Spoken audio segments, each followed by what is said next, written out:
성도 여러분, 안녕하십니까? 계절의 여왕이라 부르는 5월이 되었습니다. 참 갈 곳도 많고 할 일도 많음에도 불구하고 오늘 이 거룩한 안식일을 기억하여 하나님 앞에 모이는 것과 하나님께 예배하는 것을 가장 큰 기쁨과 즐거움으로 삼는 우리 모든 성도님들에게 하나님께서 크게 축복하게 되시기를 간절히 바랍니다. 여러분 혹시 연가시를 아십니까? 이것은 수중에 사는 기생충의 일종인데 이것이 1차 숙주인 모기나 하루살이 또는 잠자리가 연가시의 알을 먹으면 그 알이 1차 숙주의 몸속에서 부화를 하고 자라게 됩니다. 그러다가 여치나 사마귀가 그 1차 숙주를 잡아먹으면 이 연가시는 제2 숙주 속에서 계속 성장합니다. 그러다가 이것이 성충이 되면 이들이 생활하고 알을 낳는 곳이 물속이기 때문에 그 2차 숙주로 하여금 갈증을 유발시켜서 물가로 가도록 해 물에 빠져 죽게 합니다. 그런 다음 연가시는 그 숙주의 몸 밖으로 나와 짝짓기를 하고 알을 낳습니다. 이런 연가시의 독특한 특성을 약간 변형시키고 흥미를 더하기 위해 과장하여 만든 영화 연가시가 2012년 7월에 상영되어 약 450만 명이라는 많은 관객을 동원했고 또한 많은 화제를 모았습니다. 그 영화의 내용을 간단하게 요약하면 이렇습니다. 이 변종 연가시에 감염된 사람은 그 연가시가 영양분과 수분을 다 먹고 흡수해버리기 때문에 이 연가시에 감염된 사람은 아무리 먹어도 포만감이 없어요. 그래서 계속 먹으려고만 합니다. 큰 양푼에 가득한 밥을 다 먹기도 하고 밥 통째로 먹고도 모자라 계속 먹으려고 하는 것이에요. 물을 마셔도 갈증이 해소되지 않고 큰 생수통에 물을 통째로 먹는가 하면 그것도 모자라 변기에 고여있는 물을 마시기도 하고 급기야는 바다나 강에 빠져 죽는다는 것입니다. 설교를 준비하면서 어떤 내용의 영화인지 인터넷을 통해서 그 변종 연가시에 감염된 사람들의 모습을 보다가 잠시 정지시켜 놓고 한동안 깊은 생각에 빠졌습니다. 오늘 이 세대가, 이 사회가, 그리고 바로 내가 이런 영적 변종 연가시라는 기생충에 감염되어 있지나 않은가를 생각해 보았습니다. 여러분, 이런 영화 속의 일들이 실제로 일어난다면 어떻게 될까요? 소름 끼치는 일이 아닐 수 없습니다. 그런데 여러분, 사실 이런 일들은 현재 일어나고 있고 그것도 너무도 편만해 있다고 하는 사실입니다. 정부에 고위공직자를 선출할 때가 되면 거쳐야 하는 통상적인 과정이 있는데 바로 청문회라는 것입니다. 이 청문회는 방송을 통해 전국에 생방송으로 중계가 되는데 이 공직자 후보자들의 생활 모습이 온 국민 앞에 낱낱이 공개됩니다. 그런데 그 내용들을 보면 참 기가 막힌 일들이 많아요. 그래서 어떤 후보자들은 그 도가 지나쳐서 임명을 취소하기도 하고 또 어떤 사람은 일부 허물이 있어도 임명을 강행해서 정쟁의 원인이 되기도 합니다. 이 사회는 그렇다 치고 교회는 어떻습니까? 이 교회 또한 사회와 별반 다를 것이 없습니다. 대형 교회에서는 담임 목사의 그 직분을 아들에게 물려주는 세습 문제가 야기가 되고 목회자의 도덕성이 문제가 되고 또 사이비 종파들의 이단적 가르침에 의해 생기는 불미스러운 사건들로 인해서 기독교의 사회적 신뢰도는 형편이 없습니다. 2023년 기독교 윤리실천운동본부가 발표한 2023년 한국교회의 사회적 신뢰도 여론조사라는 것이 있는데 그 결과에 따르면 일반 시민의 기독교에 대한 신뢰도는 21%에 불과합니다. 그런데 비기독교인만을 대상으로 한 기독교의 신뢰도는 10.6%였습니다. 2016년 말 통계청이 발표한 2015년 인구주택 총조사에 따르면 개신교 인구가 19.7%, 약 20%입니다. 드디어 불교 15.5%인 불교를 누르고 한국의 최대 종교가 되었다고 발표했습니다. 그런데 우리 사회는 어떻습니까? 성경의 가르침대로 예수님의 모본을 따라 섬기며 봉사를 가르치는 그리스도인 숫자가 전체 인구의 20%를 차지하고 있는데 왜 사회는 더 황폐해지고 이기적이 되고 각종 범죄는 더욱 기승을 부릴까요? 왜 80%의 비기독교인들에게 기독교에 대한 신뢰도가 10%밖에 되지 않을까요? 이 책임은 누구에게 있습니까? 예수님을 믿노라고 하는 여러분과 저에게 있는 것이 아닐까요? 성경은 오늘 여러분과 제가 사는 이 세상의 모습을 이렇게 설명하고 있습니다. 이스라엘 자손들아, 여호와의 말씀을 들으라. 여호와께서 이 땅 주민과 논쟁하시나니 이 땅에는 진실도 없고 인애도 없고 하나님을 아는 지식도 없고 오직 저주와 속임과 살인과 도둑질과 간음뿐이요 포악하여 피가 피를 뒤이음이라 라고 호세아 4장 1절 2절에 말씀하고 있습니다.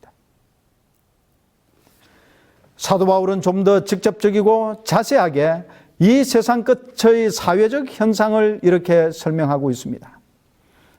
또한 그들의 마음에 하나님 두기를 싫어하며 하나님께서 그들을 그 상실한 마음대로 내버려 두사 합당하지 못한 일을 하게 하셨으니 곧 모든 불의, 추악, 탐욕, 악의가 가득한 자요 시기, 살인, 분쟁, 사기, 악독이 가득한 자요 수근수근하는 자요 비방하는 자요 하나님께서 미워하시는 자요 능욕하는 자요 교만한 자요 자랑하는 자요 악을 도모하는 자요 부모를 거역하는 자요 우매한 자요 배악하는 자요 무정한 자요 무자비한 자니라. 오늘날의 사회상을 잘 설명하고 있지 않습니까? 어떻게 2000년 전에 이 사회의 모습을 이렇게도 정확하고 직설적으로 잘 묘사할 수 있었을까요? 성경 한 구절을 더 소개해 드리겠습니다. 너는 이것을 알라. 말세에 고통하는 때가 이르러 사람들이 자기를 사랑하며 돈을 사랑하며 자랑하며 교만하며 비방하며 부모를 거역하며 감사하지 아니하며 거룩하지 아니하며 무정하며 원통함을 풀지 아니하며 모함하며 절제하지 못하며 사나우며 선한 것을 좋아하지 아니하며 배신하며 조급하며 자만하며 쾌락을 사랑하기를 하나님 사랑하는 것보다 더하며 경건의 모양은 있으나 경건의 능력은 부인하는 자니 이 같은 자들에게서 내가 돌아서라. 왜 이 세상이 이렇게 변했을까요? 무엇이 이렇게 만들었을까요? 호세아 선지자가 북방 이스라엘을 위해 봉사하며 하나님의 말씀을 전할 때 그 당시의 왕은 여로보암 2세였습니다. 선지자 호세아가 봉사한 기간은 대략 기원전 755년부터 725년까지 약 30년이었습니다. 여로보암 2세는 기원전 793년부터 753년까지 약 41년 동안 왕으로서 통치하였습니다. 그의 통치 기간 동안 북방 이스라엘은 외형상으로는 다윗과 솔로몬 시대 이래 그 어느 때보다도 더욱 번성하였고 성공적인 나라였었습니다. 계속적인 왕의 사례와 반역으로 왕자의 주인이 바뀌던 이 무정부 상태와 같은 상황이 계속되던 중 여로보암 2세는 41년간 통치를 하였으니 정치적으로는 안정이 되었습니다. 그리고 그로 인해 그 당시의 영토는 다윗과 솔로몬 때와 비슷할 만큼 확장되어졌습니다. 경제성도 많이 나아졌고 다른 나라가 침략도 하지 않아 번영하고 있었습니다. 그런데 이 번영이 오히려 여로보암 2세와 북방 이스라엘 백성들에게는 축복이 아니라 저주가 되었습니다. 그들은 창조주 하나님 대신에 피조물을 숭배했습니다. 하나님의 율법과 규례는 완전히 무시되었습니다. 부정과 불신과 기만이 팽배했습니다. 온갖 종류의 사치가 조성되었어요. 가난한 자를 압제하고 불의한 재판이 성행했습니다. 음행과 쾌락이 종교에 도입되었고 신성 모독과 회의주의가 편만했습니다. 그야말로 나라 전체가 영적으로 퇴폐하고 우상 숭배에 빠졌습니다. 호세아 선지자는 이런 상태의 이스라엘 백성에게 하나님께로부터 오는 경고의 말씀을 전했습니다. 저희는 번성할수록 내게 범죄하니 내가 저희의 영화를 변하여 욕이 되게 하리라. 그들을 향하여 하나님께서는 침묵하시거나 숨어 계시지 아니하였습니다. 끊임없이 선지자들을 통하여 하나님의 규례와 율법을 상기시키고 순종하도록 호소했습니다. 계속해서 반역적인 삶을 살 때 그 결국은 멸망임을 경고하였지만 이 세속적 번영에 취해 있던 이스라엘 백성들은 그 길별과 호소를 외면했습니다. 호세아 선지자는 계속해서 내가 저를 위하여 내 율법을 만가지로 기록하였으나 저희가 관계없는 것으로 여기도다라고 한탄하시는 하나님의 모습을 호세아 8장 12절에 묘사하고 있습니다. 하나님 없는 번영, 하나님의 말씀에 대한 순종 없이 오는 성공은 행복이 아니라 그 사람을 마침내 파멸로, 사망으로, 영원한 멸망으로 인도하는 길임을 잊지 말게 되시기를 간절히 바랍니다. 영적 연가시에 감염된 사람은 재물을 아무리 모아도 만족함이 없습니다. 재물에 대한 탐욕 때문에 끊임없이 재물을 모으는 일에만 몰두하게 됩니다. 계속해서 성공에 대한 갈증에 목말라 하는 사람들, 권력에 대한 탐욕, 쾌락을 추구하는 만족 없는 욕구들이 가득한 것이 오늘 여러분과 제가 살고 있는 이 사회가 아닙니까? 이것이 다 우리의 마음속에 가득 찬 영적 영가시 때문이 아닐까요?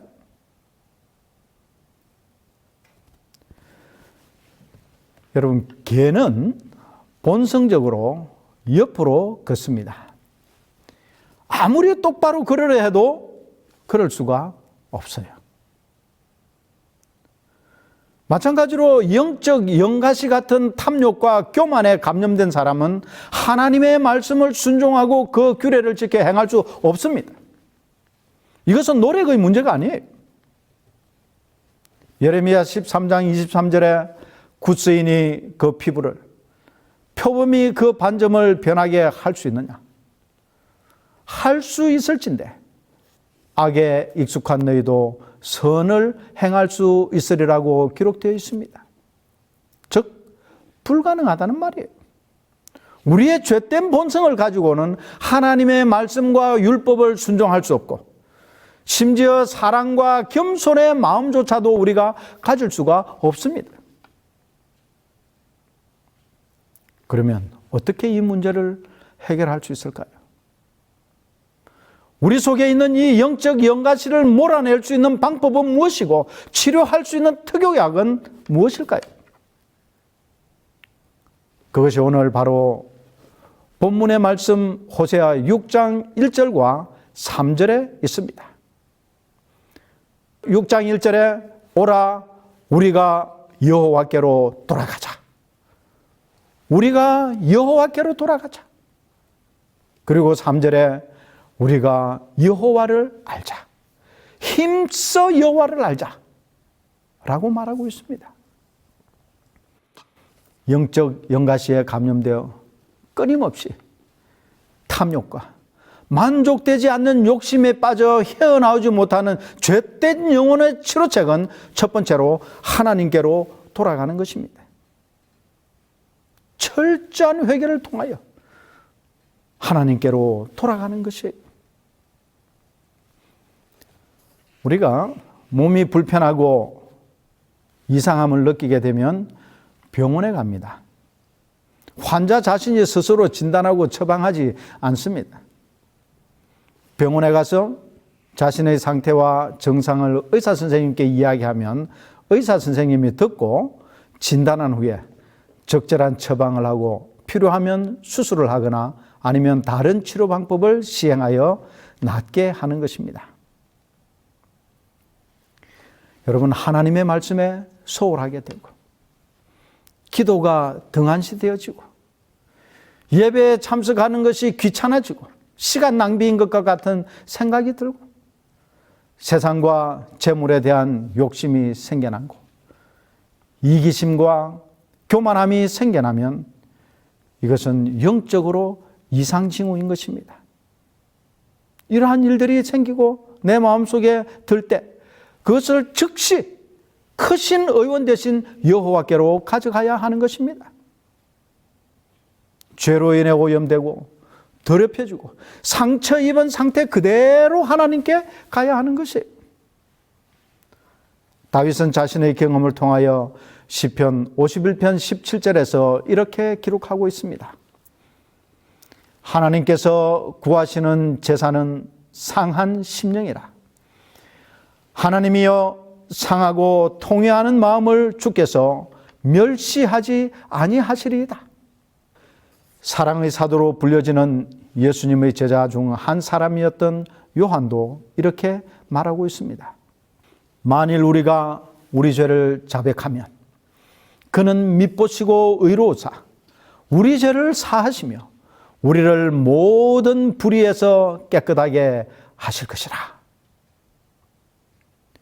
여호와께 돌아가는 것, 그것이 우리가 영적 연가시에서부터 치유함을 얻고 속박하면서 벗어날 수 있는 첫 번째 방법입니다. 우리의 죄된 본성을 치료할 수 있는 두 번째 치료책은 여호와를 아는 것입니다. 이 안다는 단어의 히브리어 원문의 의미는 체험적으로 아는 것을 말합니다. 부닥쳐 보아서 알고 내가 직접 눈으로 보아서 알고 만져서 아는, 경험적으로 아는 것입니다.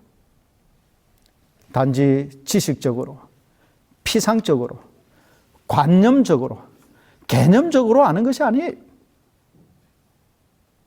오직 여호와만이 우리의 참된 치료자 되심을 경험을 통해서 알아야 하는 것입니다. 그래서 호세아는 이렇게 말하고 있습니다. 여호와께서 우리를 찢으셨으나 도로 낫게 하실 것이요 우리를 치셨으나 싸매어 주실 것입니다. 제가 어렸을 때 저희 어머니께서 양계장을 크게 하셨습니다. 그런데 하루는 제가 이 달걀 한 개를 몰래 꺼내가지고 동네 만화방에 갔습니다. 만화방 주인에게 계란을 갖다 주면 만화책 몇 권을 공짜로 읽을 수 있었기 때문이에요. 일종의 물물 교환인 셈입니다.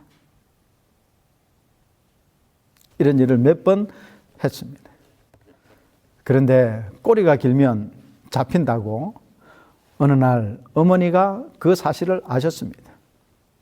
들킨 거예요. 종아리를 회초리로 맞았습니다. 무척 아팠고 피멍이 들었어요. 그날 저녁 밤입니다. 맞은 자리가 아파서 쉽게 잠을 자지 못하고 있었는데 어머님이 무슨 연고 같은 것을 가지고 오셔서 많이 아프지? 라고 한 말씀 하시고는 다른 말씀 하나도 없이 그저 상처에 어머니가 가지고 오신 그 연고를 발라주시면서 마사지를 해주셨습니다. 그 마사지 하시는 어머님의 손끝을 통해 전해지는 사랑이 저로 하여금 다시는 계란을 훔치는 일을 하지 않게 했습니다. 하나님의 사랑만이 우리를 치료할 수 있습니다.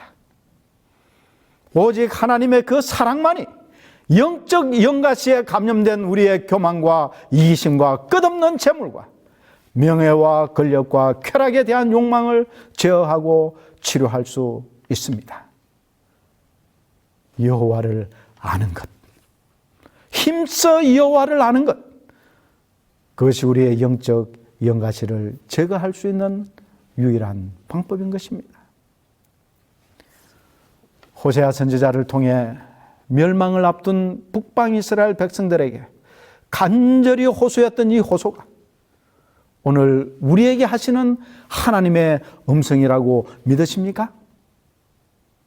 오라, 우리가 여호와께로 돌아가자.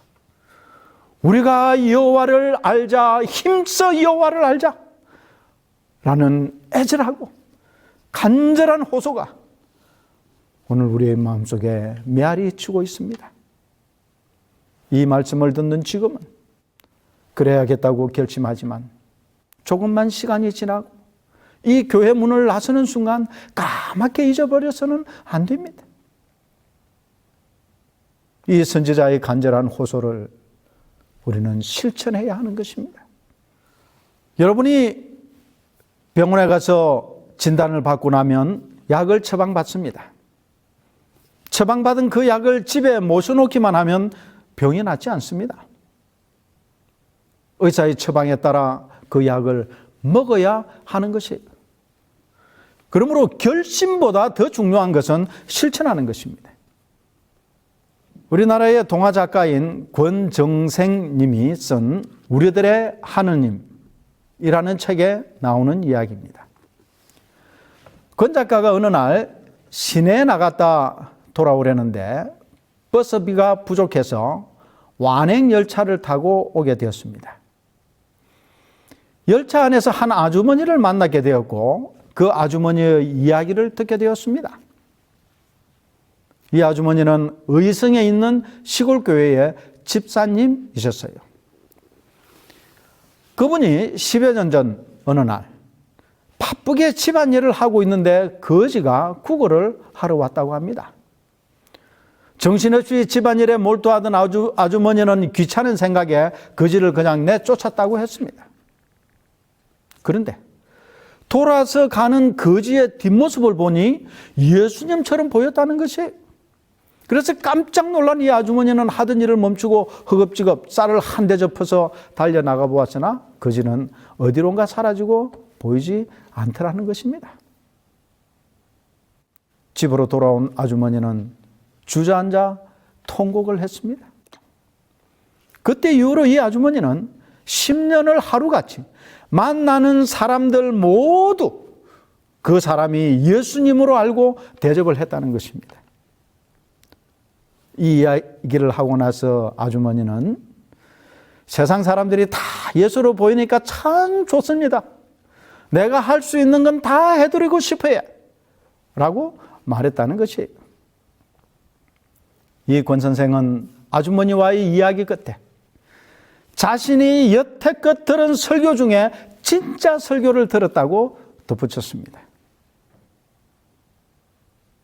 여러분, 우리가 예수 잘 믿어서 복 받자는 말이 아닙니다. 이 세상 사람들은 예수님을 만나 삶이 변화된 이야기를 듣기 원합니다. 우리가 여호와께로 돌아가고 힘써 여호와를 알고자 할 때 우리에게 이런 변화가 일어나게 되는 것입니다.